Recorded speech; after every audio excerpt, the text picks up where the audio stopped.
ήρθατε στον ετήσιο διαγωνισμό Star Ελλάς Miss Ελλάς 2021. Φέτος, ο διαγωνισμός μας θα είναι λίγος διαφορετικός.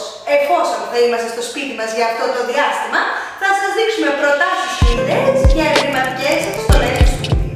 Πρώτα από τα λόγια σήμερα, η Έμι προχωράει με χάρη και μας δείχνει τι ντύθηκε. Μπορείτε μήπως να υποθέσετε? Ακριβώς, είναι μια προεξυπνημένη.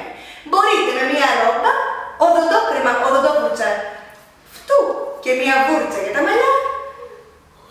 Αχ, νιστάζει ακόμα να μας δείξετε μια πολύ ωραία και ευρηματική στολή.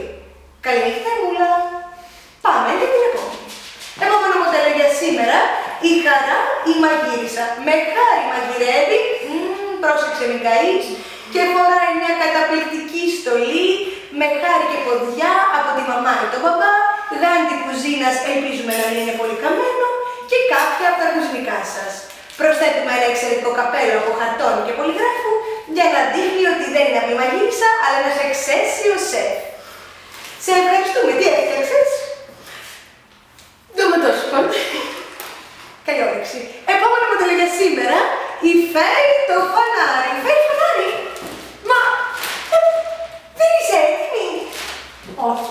Μην ανησυχείς, μην ανησυχείς. Θα σε βοηθήσουμε εμείς να φτιάξεις τη στολή σου για να ντυθείς ένα γνήσιο φανάρι του δρόμου. Λοιπόν, τι θα χρειαστούμε? Ψαλίδι. Ψαλίδι. Σακούλα σκουπιδιών. Μαύρη καταπολίτηση.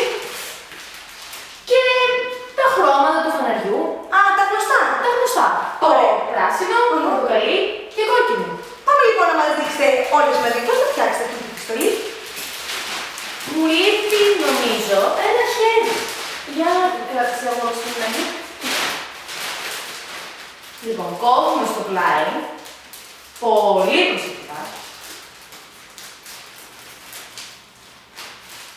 Πάμε.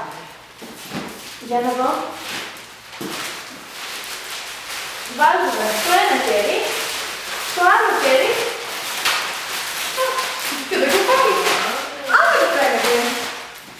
Έπειτα παίρνουμε τη χαρτοτενία, κολλάμε στα χρωματιστά μας χαρτιά και πάμε.